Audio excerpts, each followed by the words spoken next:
Hello, and welcome to the Beyond Average Journeys of Growth and Increasing Value podcast series. And I'm your host, Kristen Carlson. And today I'm joined by Adin Jacobs, the co-founder and chief operating officer at Revent in Miami, Florida. So Adin, thank you for joining us today. Thank you for having me. So tell us a little bit about you and about Revent. Yeah, of course. So again, my name is Adin Jacobs. I am one of the co-founders of Revent. Revent is an event management platform that focuses on helping event organizers streamline their pre-event logistics, from your budget tracking, being able to manage your tasks, and centralizing all communication touch points with your team members. Awesome. So you're the co-founder. Who is your partner? Yeah, so I have two other co-founders. Their names are Ben and Justin. We make a great team together. It's nice when you are able to find co-founders that really fit together like a puzzle, where one of us falls short, the other one picks up. So we work great as a team together. Awesome. And how did you guys come up with this idea to start this business?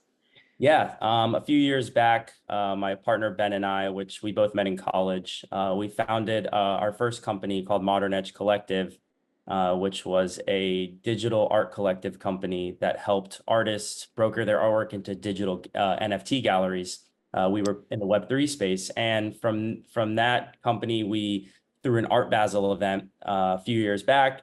And from that Art Basel event, we realized how chaotic and unorganized the event space is.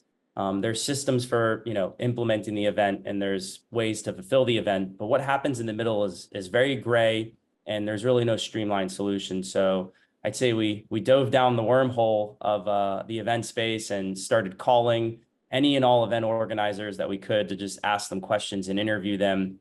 And from there, we conceptualized our software Revent to really focus on alleviating bottlenecks that we found in the current event creation processes.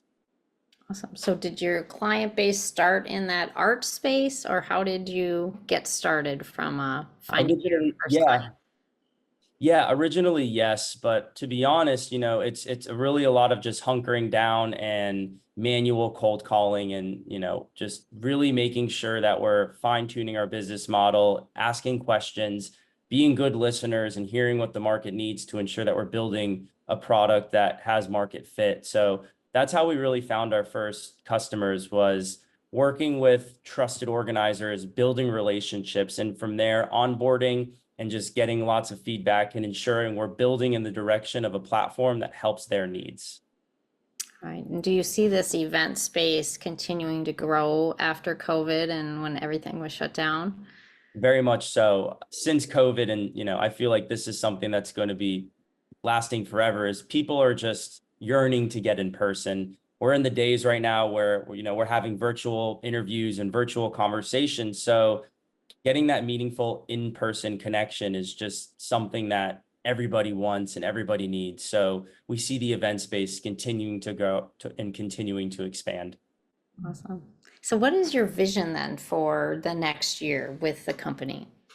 Yeah, we want to be the global event management software to really help every and all event organizers streamline their event processes, and really just facilitating ourselves within event management companies, within corporate companies that are throwing events, and so on and so forth. Awesome. Can you share a little bit about a successful event that is leveraging your software? Yes, definitely. So we're working with a company by the name of JustWorks. They throw very intimate clientele events. They previously just did one, which was a pool event with a sushi making class. And the event was a great success. I was actually there in person myself and really got to talk to all of the clientele that was in attendance and get some valuable feedback on their experiences with the platform and the event organizer. And the event went so well that they actually have their next event planned on Revent as well for next week. So things have been, moving in a positive direction. Excellent. And if you were to look 5 years down the road, where do you see this business? Yeah, again, we really want to help alleviate the struggles and stress that come with the event planning process. So we see Revent being the premier platform for all event organizers to essentially be their command center for all of the different touch points that go into facilitating their events. Excellent. So is it also something they can use on their phone too, like during the event, or, what is the flexibility of your application? Yeah, so you're really able to use it from conception to fulfillment of the event. The main focal point is really the operational logistics for the planning component, but day of the event, you're really able to assign tasks to team members to ensure that things are getting done in a timely fashion. And from a high level management perspective, be able to oversee and view kind of when things are getting done and making sure they're getting done properly. Excellent. And what is, unique, or what makes your business different than your competitors that is taking you beyond average? Yeah, so we look at ourselves as like a plug and play solution. So with other competitors, when you use their softwares, you have to use everything that they're including. And one of the main issues and feedback that we're getting from organizers is, let's say, for example, they have 10 different features on their platform, but they only need 3 of them. They still have to pay for all 10 of them. So with our solution, you're really able to use the features that are needed for you. And those features that you're not, you don't have to worry about them. They won't be implemented into your software. Excellent, excellent. So this is, you said, your second business, or is this more than two?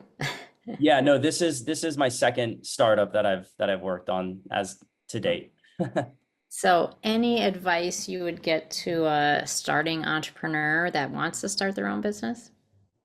Yeah, I would say, just do some research on a passion that you love and just really be a good listener for the people in that industry and find a problem, and then from that problem try to create the solution. And the best way to do that, as I keep reiterating, is talking to those in the field, listening to what their problems are, listening to their experiences. I'll tell you, when we first started Revent, I remember my partner Ben and I, we probably about 3 to 4 days worth of work. It was all day from morning to night. We called about 500 to 600 event organizers all across the major metropolitan areas in the United States, and just was asking a list of questions. So consistency is key, in my opinion. As long as you stick to something and continue to strive towards a shared goal, you'll be able to achieve.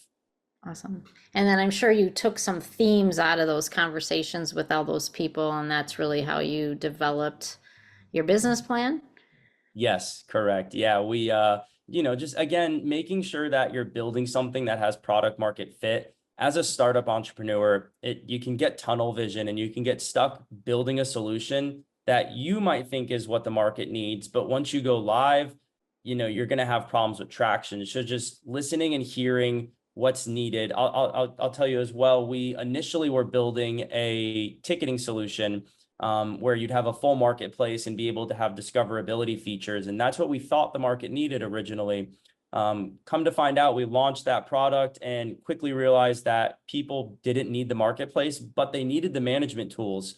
So, being able to pivot your business model to what the market needs and what your clientele is looking for is very important, not to get too hung up and too married to a specific idea, and ensuring that you're keeping your blinders on to continue building toward that goal, while also being able to hear what's going on around you and pivot when needed to have that business model fit the market. Great, great advice, right? So we can get that tunnel vision, especially when things are going well. You don't want to change things, but being open to the trends and what's changing, especially Exactly. Mhm. in the world today and with technology today. So how big is your team now? Yeah, so myself, 2 other co-founders, so 3 on the founding team. We have several developers working under us, and then we have a few strategic advisors that are assisting us along our way. Excellent. So any challenges with growing the team or getting to the place you're at today?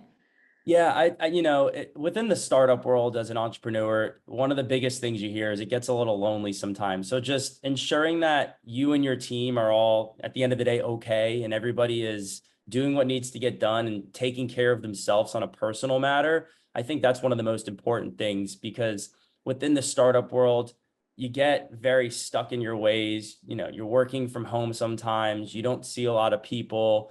It's a big shift, if you're coming from a corporate world or from an office setting. So just ensuring that you're taking care of yourself on a personal level is key. And how do you stay connected with your other founders and your team? Yeah, so we're on the phone with each other day in and day out. One of my other founders lives close to me, so we try to see each other on a consistent basis, but just checking in, even when it's, on the weekends. Hey, everybody, how are things going? Making sure we stay up to date with each other on a personal level as well really builds that team camaraderie. Awesome. And have you had any challenges with retention of your developers or with your team? Not today. I mean, hope it doesn't come up either. Everybody on the team right now has that same shared vision and goal. It's, nobody's out for their own personal success. We all have an understanding that everybody has their role to play on the team. And as long as we each play our role while assisting others, we all have that same shared vision. Awesome. Awesome. And it's great to have that consistent vision, right? That everyone's rowing in the right direction and the same direction, right? Yes, that is correct. So as we wrap up, any last advice you would give anyone listening to the podcast today? Yeah, I mean, if you have an idea or you want to jump into the entrepreneur and startup world, I'd say go for it. Again, as I mentioned, consistency is key. So if you really truly believe in something and you want to make changes in the world, you can achieve it as long as you continue striving towards your goal. Excellent. Well, best of luck with your business. Sounds like you guys are have a lot of momentum, and I'm sure you're helping all those event planners that are out there. So thank you so much for being on the show today, Ava. Awesome. Thank you for having me. It's been a pleasure. All right. Have a great day. You as well. Thanks.